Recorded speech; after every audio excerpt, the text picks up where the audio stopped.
Welcome to the Leaderonomics show, and today we have with us Rick Cotton.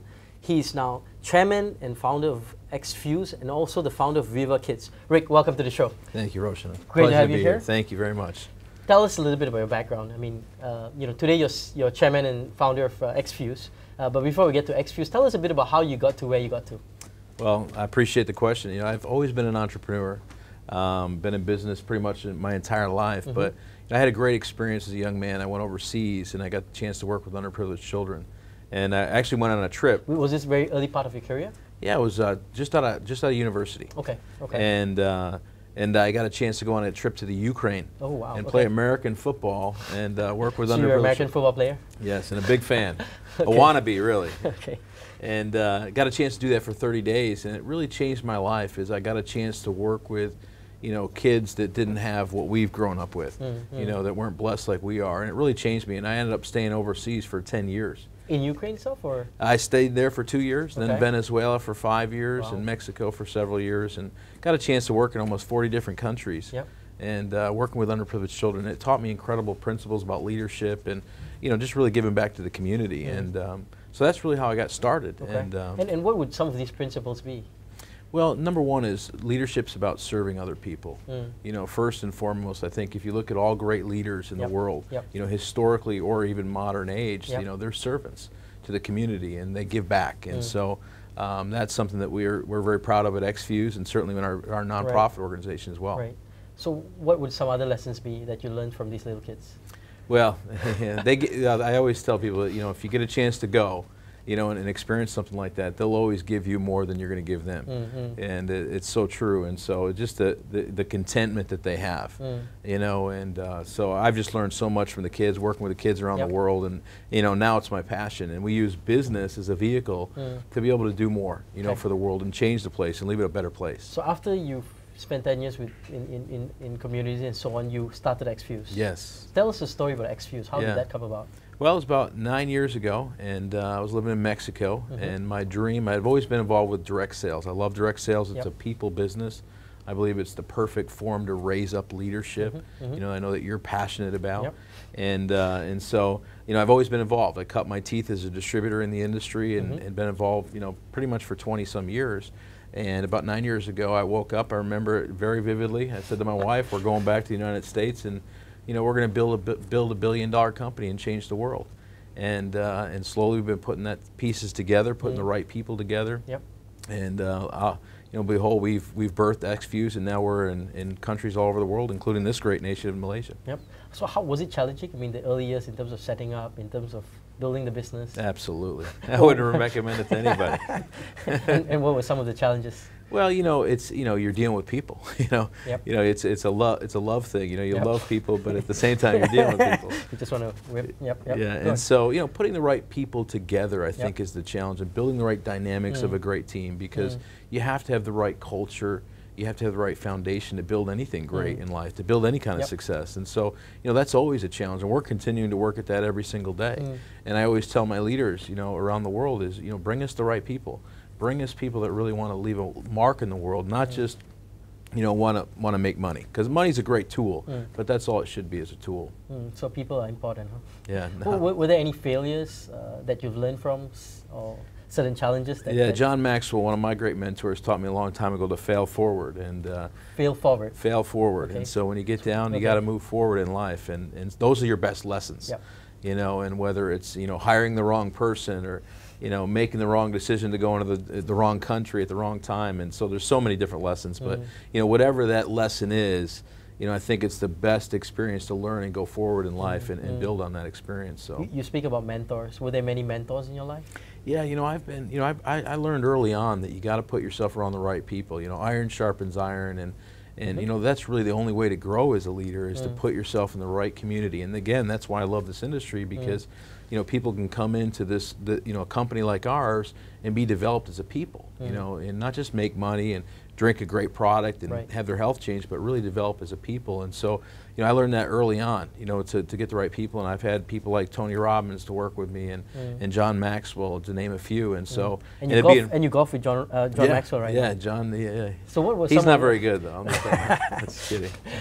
So what were some lessons that you picked up from John and the other and some of your mentors? Well, John taught me, one of the great lessons John taught me is that success, you know, all leaders have goals. You know, we talk about goals and writing goals down and commitments and affirmations and so forth, but you know, really your goals is the beginning. It's your daily agenda that makes the difference. It's those little things that you do every single day that add up, that you compound. You know, that compound effect is something that John's really driven into me, and it certainly has paid off in my life. So I'm very grateful for that lesson. I learned it early. And so where are you taking xFuse these days? Well, you know, we're growing rapidly. You know, I mean, we've really, you know, we've come through a really tough economic time as the world has been impacted, and you know, there's a real consolidation in the direct selling industry, and we feel very fortunate that we're one of the very few companies worldwide that continues to grow and continues to expand. And so, and why is that growth happening? I mean, is that because of your product? You know, definitely because of the product. And you know, we have a product that is second to none, that changes lives, but even more important than that is the culture and the people, I think, that we've built it on, and the mission. You know, I mean, people have really gravitate.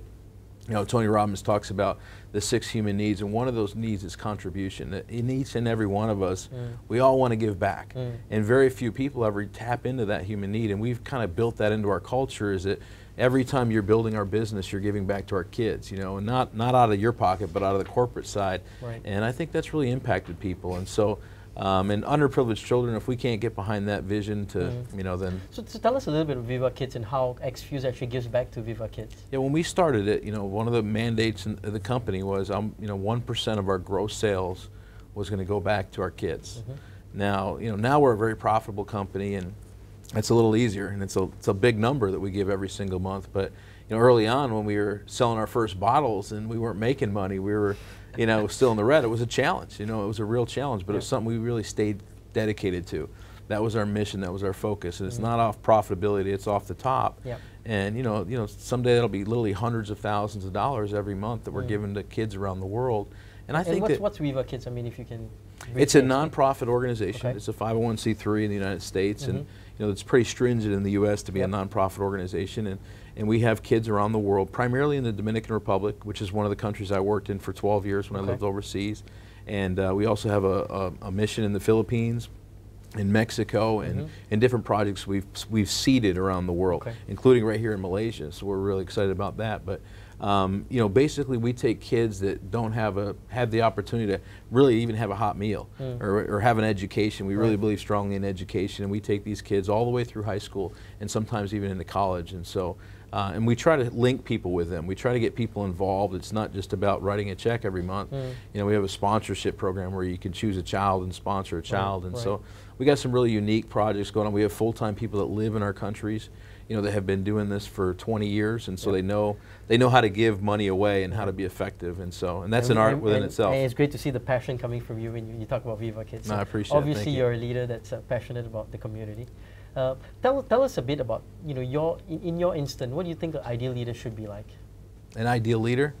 Well, I think an ideal leader is somebody that, again, wants to give back to the community, that really wants to lift other people up and let other people below them become better than them.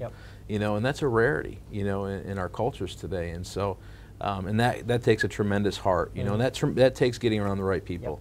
And that's why I like to put a culture around our business that's really going to develop leadership, you know, every day. So you talk a lot about people, hiring the right people, getting the right people, and so on. You know, as a leader, are there other things that the leader should be wary about, and should be concerned about? Well, you know, people, you know, what is leadership? Leadership is influencing people, right? And you know, in today's day and age, I mean, there's good leaders and there's bad leaders. You know, I mean, was Hitler a leader? Absolutely, he influenced people. Therefore, he was a leader. And so, you know, we want to put ourselves in good cultures and around the right people that are really making a difference in the world. And so, and that's again one of the reasons I love direct selling is because it cultivates leadership. You know, and so I just was meeting in Japan. We have an incredible business in Japan. And we met with Dr. Joe, and I met with a group of young men that literally were coming out of you know, gangs and, you know, kind of a rebel lifestyle. and is they shared what xFuse has done to them, you know, giving them a second chance in life. And so, you know, I think great leaders give people second chances, and so we're doing that with xFuse too. So it's pretty exciting, pretty inspiring. That's fabulous. If you know, just maybe you can ask you a couple of pieces of advice. If I was a college student, just graduated from university, what piece of advice would you give me? That's a tough go one. To direct, go to direct selling. Well, you know, I mean, direct selling is not for everybody. Yep. But I definitely think that, you know, sometimes we don't always get all the leadership pieces in our universities, as we know. Agreed. And so, and you know, I think, you know, it teaches you how to learn and how certain principles. But I think you gotta invest in your own self. You know, John Maxwell taught me a long time ago to make my car a university. So my car does not move unless I have gasoline and a CD playing. You know, unless I'm on the phone or I have somebody else in the call, you know, in the car with me. So I think for young people, you know, get the resources. They're available now. You know, put that CD, that tape in, and really develop yourself, invest in yourself, because, you know, this real estate right here is the most important thing for all of us. So yeah, that's true. Would you have any advice for CEOs or leaders who ultimately want to grow businesses like yours? Join us. Well, you know, it's funny. I had a chance to meet with Rich DeVos, the founder of Amway, about a year and a half ago, I guess it was now. And, you know, one of his pieces of advice was go to China.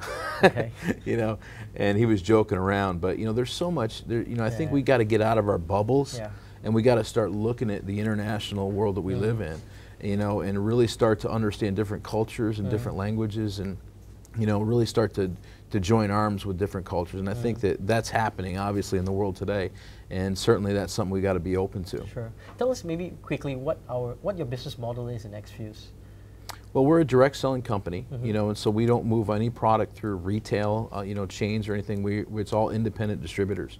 And, you know, we have a very unique opportunity that's associated with that. And a lot of people join us just to consume our product. We have one of the stickiest products in the industry, and Dr. Joe, I believe, is going to speak to you about that. But you know, we move our products through, you know, independent distributors around the world, and it's an integrated compensation plan and opportunity. So, you know, somebody from Malaysia can go to Japan or build a business in the United States and so forth. And so it enables other people to become entrepreneurs also. Absolutely, absolutely. It's the purest form of capitalism, I think, that there is. And so it's a great business for entrepreneurs, and I think there's an entrepreneur in all of us. Final question: what advice would you give entrepreneurs? Work hard. You know, you got to be determined, and you got to find your passion. You know, you got to find something that you're passionate about, and money's not it.